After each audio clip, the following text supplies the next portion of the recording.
Hey Donnie, whenever you guys pull out a fresh used engine out in the back, how do you guys test those engines to make sure that, they're not junk? We look at the engine, try to kind of tell what kind of condition it's in, whether it's oily, has oil all over it. When they have wrecks, we'll have damaged pieces that we have to replace that happened in a wreck. That really, we'll replace this top here. We'll replace this pipe here. We have to put new cam housing on this one here because this all went back into it during the accident here. But it didn't really hurt anything. The engine turns. This engine here was actually a reman engine from Detroit. It was done in 2016. The truck wrecked in 2020, so I can't say for sure, but the truck was showing 800 something thousand miles on it. So probably this engine's only got 400,000 miles on it. Probably go around, check everything on it, like I said, in our engine bay, and we'll do a test run on it.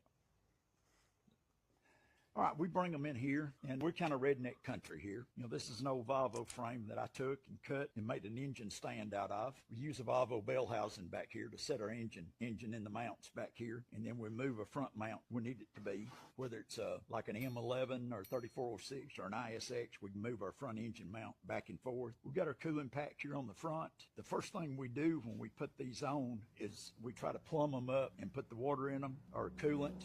And then we've got a bottle hooked up here where we can see if it's got any bubbles in the cooling system where it's putting compression back in the radiator. Here we've got hook an air line to it. We put 10 pounds of air pressure on the engine and let it sit here and monitor, making sure that it's not losing pressure so that you hopefully don't have an O-ring around a cylinder liner leaking, or you don't have anything else internally like a head gasket leaking. Bring our laptop back. We hook all of our cables up. We run it, checking the blow-by. We got a manometer on the crankcase pressure, constantly monitoring temperature, oil pressure, such like. We run it for 2 hours. If it meets our criteria, we shut the engine off. We run the overhead on the engine, and then we crank it back up for 2 more hours, run it, making sure it's still got good oil pressure. Everything's good on it, taking an infrared thermometer, shooting all the manifold on it to make sure that all of our injectors are pretty well hitting in the same temperature range so that the engine's running like it should. And here again, monitor the codes. If it's thrown any codes